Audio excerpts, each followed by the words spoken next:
The cabin stood at the edge of the lake like a forgotten relic, its wood darkened by years of storms and silence. Emma, Josh, Lila, and Marcus climbed the creaking steps, their bags heavy, their laughter louder than they felt. Josh had been the one to insist on the trip. "One last adventure before we're all trapped in 9 to 5s, he said, grinning as he kicked open the cabin door. His restless energy filled every corner. Emma followed more carefully, setting down a bag of groceries.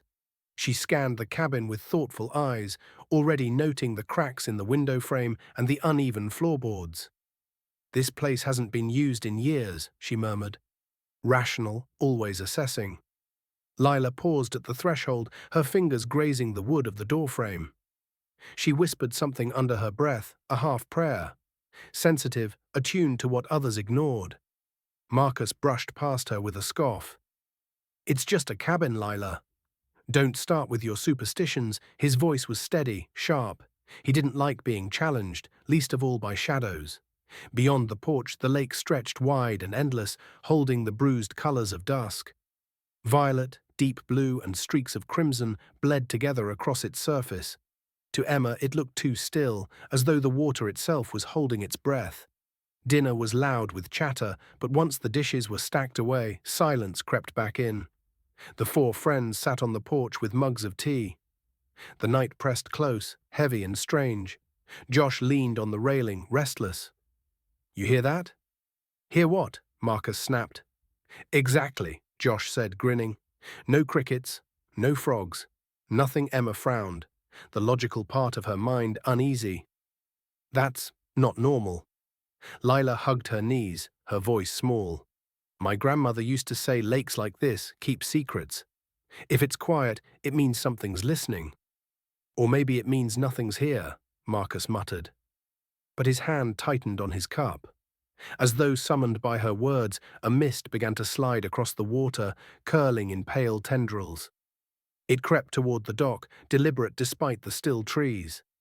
"There," Lila whispered, pointing. The surface rippled once, wide, slow, too big for a fish. The sound was faint but sharp against the silence, like a breath exhaled. Emma's stomach twisted. It wasn't just movement, it was presence. Josh tried to laugh, but it rang hollow. Probably a log. His smile faltered as the mist thickened, swallowing the far side of the lake. The quiet was no longer peaceful. It was waiting. Emma woke with a start. The cabin was dark, the silence absolute. She sat up, heart thudding, then she heard it, soft, low, deliberate. A voice. At first she thought it was Marcus talking in his sleep, but the sound seeped through the walls, too smooth, too close to be human. She crept to the window. The glass was cold beneath her hand. Fog coiled across the lake, thicker now, swirling like something alive. Then she heard it. Her name, spoken so gently it felt like a secret only she should know.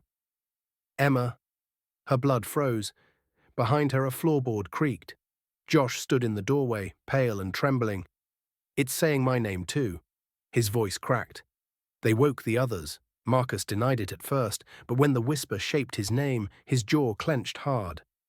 Lila burst into tears, insisting she had heard her own name hours ago, but had been too afraid to admit it. Together they stood at the window, staring into the fog. The voices carried across the lake, soft, intimate, coaxing. Emma pressed a fist to her mouth. They weren't just whispers. They were invitations. They couldn't stay inside. Not when the whispers kept threading through the walls. Lanterns in hand, they stepped into the mist. The dock stretched before them like a bridge into nothing.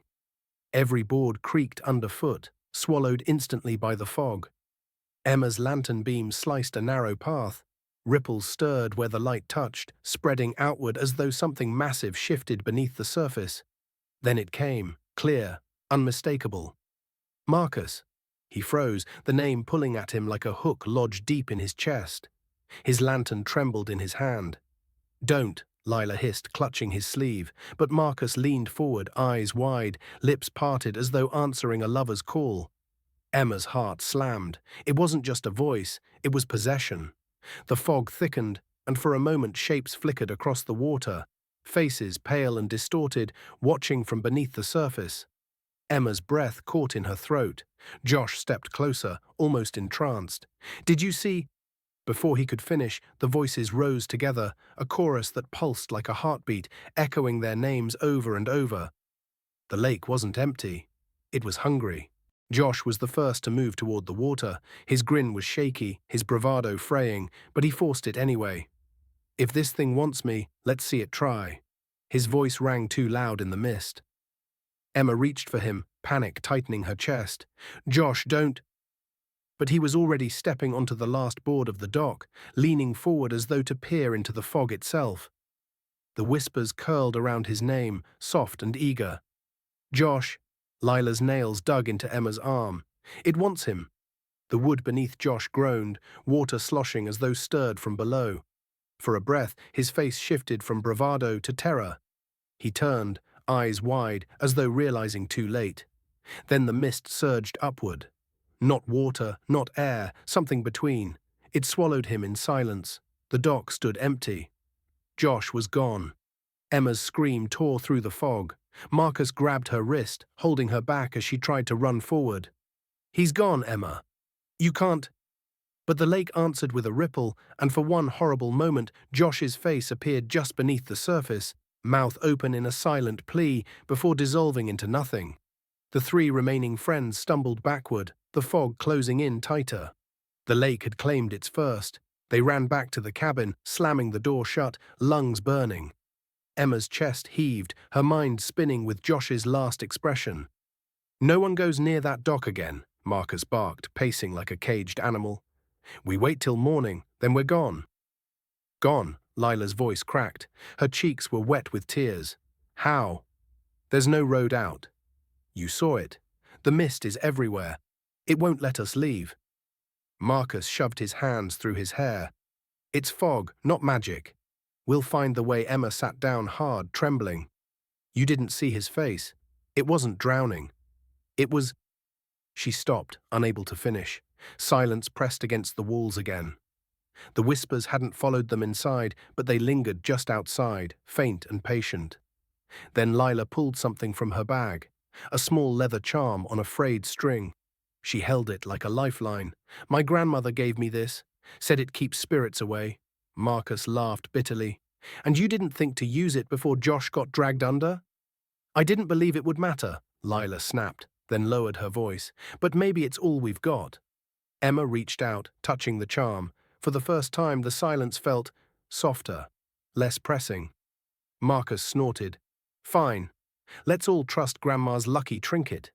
But his hands still shook. Night deepened. None of them could sleep. The cabin's single lantern burned low, shadows trembling on the walls. Emma sat by the window, unable to look away from the lake. The mist glowed faintly under the moonlight, hiding and revealing in turns. Then, movement. She froze. Josh was standing at the shoreline. His body was half shrouded in fog, his clothes dripping. His eyes found hers. "Josh," she whispered. Marcus and Lila rushed over. "What is it?" Marcus demanded. Emma pointed with a shaking hand. "He's there." They saw him too. Josh lifted a hand slowly, beckoning them forward. His mouth opened, though no sound carried. Lila clutched the charm tighter. "That's not him," she whispered. "It's wearing him." Marcus clenched his jaw, torn between denial and horror. "He looks alive." But then Josh's image flickered, his skin pale, his jaw unhinging slightly wider than human. His reflection lingered in the glass, even after the figure outside had vanished into the mist. Emma stumbled back. The window still showed him, staring at them from a surface that should have been empty. The reflection smiled. The lantern sputtered. The air inside the cabin grew damp and heavy, as though the lake itself was seeping in. Emma whispered the truth none of them wanted to admit. "It's inside now." The three of them huddled near the cold hearth, every shadow now suspect. The lantern burned weakly, the flame bending as though resisting something unseen. Marcus slammed his fist against the floorboards. "We stay awake. We keep watch. At dawn we run." Emma rubbed her arms, shivering. "If there even is a dawn. What if it keeps us here forever?" Lila's hands trembled around the charm. "It wants us. Not all at once, one by one. We need to outlast it." The whispers pressed faintly against the walls, a murmur of promises too soft to understand. Each syllable felt tailored, personal. Emma swore she heard her mother's voice, soft and warm, telling her to come outside. Marcus cursed under his breath. Ignore it. Whatever it is, it's lying. But as the night dragged on, fatigue clawed at them. Their eyes grew heavy, their bodies aching. Even Marcus's anger thinned into silence. Emma forced herself to stand. I'll take first watch. If anyone falls asleep, we wake each other. No exceptions. The others nodded, reluctant but resigned. Hours stretched. The mist never lifted. When Emma blinked against exhaustion, she swore the cabin walls pulsed faintly, as if breathing. Somewhere deep in the fog, something laughed. Soft, patient, certain. The hours bled together. Emma fought sleep, her body screaming for rest. Marcus dozed in a chair, head bobbing despite his promise. Lila sat by the fire, the charm clenched tight, lips moving in whispered prayers. At first, Emma thought Lila was only muttering to herself. Then she heard the replies. Voices threading between Lila's words, soothing and coaxing. Come to us, child. You'll be safe here. Emma's blood ran cold. Lila, stop listening. But Lila's face was calm, almost serene. She lifted her eyes, wet with tears. Emma, they're not cruel. They're lonely. They just want us with them. Marcus jolted awake. Don't you dare! Before he could reach her, Lila stood moving toward the door as though in a trance. The charm dangled uselessly in her hand now, forgotten. Emma lunged forward, grabbing her sleeve. Lila, please! But Lila only smiled faintly, pressing the charm into Emma's palm. You'll need this more than me. Then she stepped outside. The mist swallowed her instantly. Emma screamed, clutching the charm so hard it cut her skin. Marcus slammed the door shut, cursing furiously, but they both knew the truth. Lila hadn't been taken. She had chosen. The cabin felt emptier, colder, with only the two of them left. Marcus paced like a caged animal, fury masking his terror. She gave up. I won't. I'm not going to let that thing win. Emma sat in the corner, the charm clutched to her chest. We can't fight it, Marcus. We have to survive. But the whispers grew louder, circling Marcus like sharks in water.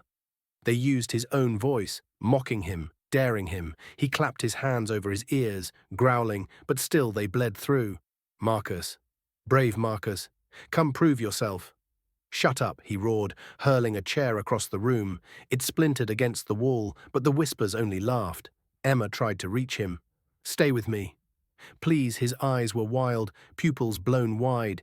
It wants me, but it doesn't get to have me. Not like Josh. Not like Lila. Then the floorboards groaned, a ripple moving beneath them as though the lake had seeped into the foundation. Dark water pooled around Marcus's boots. Emma stumbled back, clutching the charm. Marcus! He fought against it, digging his nails into the doorframe, muscles straining as water rose higher. I'm not going... But the mist surged, dragging him under with a force too strong. His scream cut off, leaving only the echo of whispers. Emma stood alone in the silence, shaking. The lake had almost won.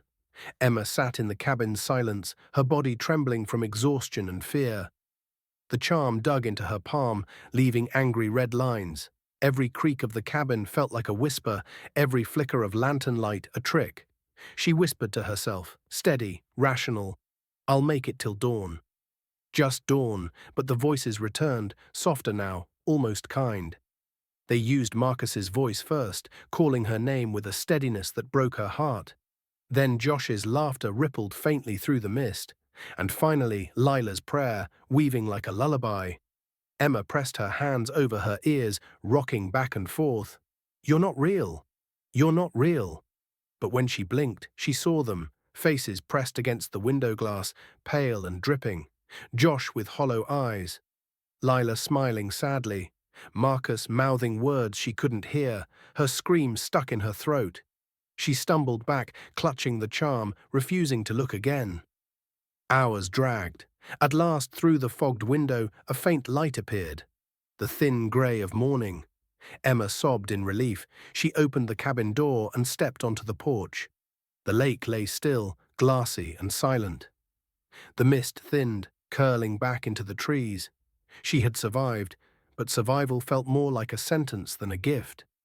Emma followed a narrow trail away from the cabin, the charm still clutched in her hand. Her legs shook with every step, but the need for answers drove her deeper into the woods. The forest parted to reveal a small hamlet hidden in the pines. Wooden cottages, smoke curling from chimneys. Villagers stopped their work when they saw her, their eyes wary, cautious. An older man stepped forward.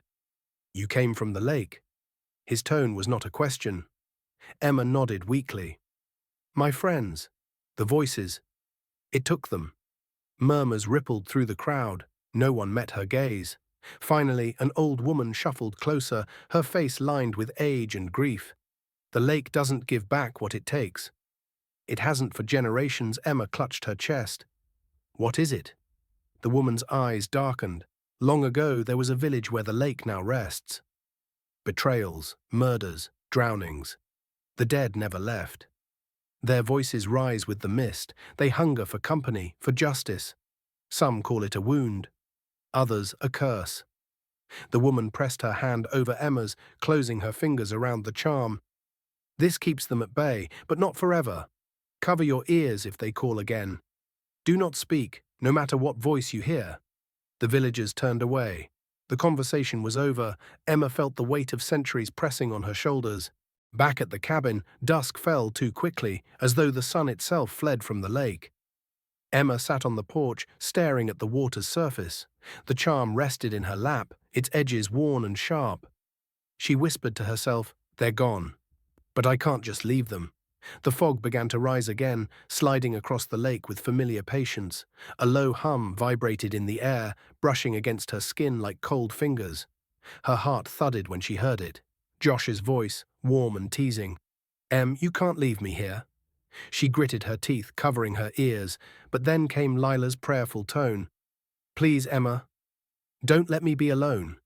Tears blurred her vision. She pressed the charm hard against her chest, but their voices grew clearer, weaving together in harmony. Finally, Marcus's voice cut through, commanding, "If you love us, you'll come." Emma staggered to her feet, shaking her head. "You're not real." But the fog shifted, and shapes moved within it. Her friends' figures, standing on the dock, beckoning. Their faces were pale, eyes dark hollows, but their gestures were heartbreakingly familiar. Her breath hitched. Every part of her wanted to run to them, to believe. The lake whispered as one, gentle and relentless, "Stay." Emma clutched the charm until her knuckles bled.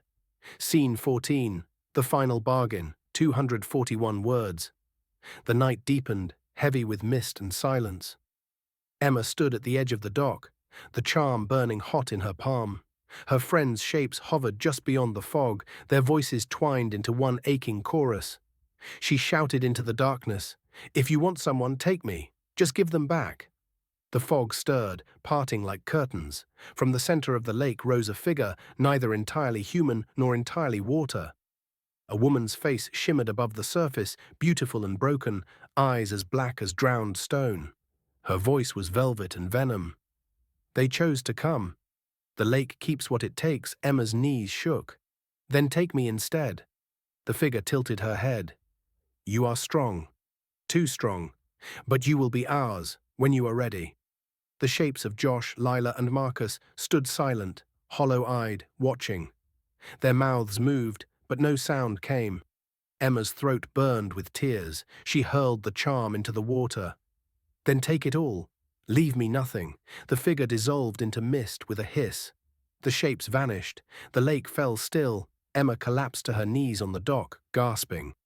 For a moment it seemed the whispers had gone, but silence was never safety here. Morning broke pale and cold. Emma wandered the cabin in a daze, her footsteps echoing in rooms that suddenly felt too large. Food lay untouched on the table. The laughter of last night was a memory too fragile to hold. She tried the trail again, but the villagers avoided her eyes. The old woman shook her head when Emma begged. "Once taken, they are gone. The lake feeds on grief. You carry it now. That is how it grows." Emma stumbled back to the cabin. She sat by the window, staring at the motionless lake. For hours no sound came, no ripples spread. It was almost worse than the whispers. At dusk, she caught movement in the corner of her eye, Josh's reflection smiling faintly in the glass. She spun, but the room was empty. Her breath trembled. "You're not real. You're not—" Then Lila's voice rose, not from outside, but from within Emma's chest, as though her ribs were hollowed into an echo chamber. Emma screamed, clutching her head. The lake was inside her now, bleeding into her veins. She could feel Marcus's rage, Josh's laughter, Lila's prayers, woven into her own thoughts. The silence outside grew deeper, waiting. Emma pressed her forehead to the window. The lake no longer needed to call her, it already lived in her. Night returned with a sharp wind, scattering the mist across the water. Emma walked down the dock one last time, her steps slow, steady. She wasn't carrying the charm anymore, she had no shield left. The lake shimmered black beneath the moon. Shapes stirred below, pale outlines pressing against the surface. She recognized their faces, her friends and dozens more. The drowned village beneath, still waiting, still hungry. Their voices rose, soft and sure, not pleading now, not commanding, simply inevitable. "Stay." Emma's lips moved before she realized she was speaking. "I'm already with you." The water rippled, welcoming. She closed her eyes. For a heartbeat, she leaned forward, ready to fall. But something caught her, a memory of her own voice, laughing by the fire. A flash of who she was before the lake. Her body shook violently. She staggered back from the edge, clutching herself. "No," she whispered. "Not yet." The lake stilled, silent. But Emma knew the truth. It didn't matter if she resisted tonight. The voices had already taken root inside her, and roots always grow. She turned back toward the cabin, each step heavier than the last. Behind her, the water sighed like a patient lover. At dawn, the lake lay smooth and beautiful once more, waiting for the next visitor. And deep in the woods, Emma's voice whispered softly to no one, "Stay."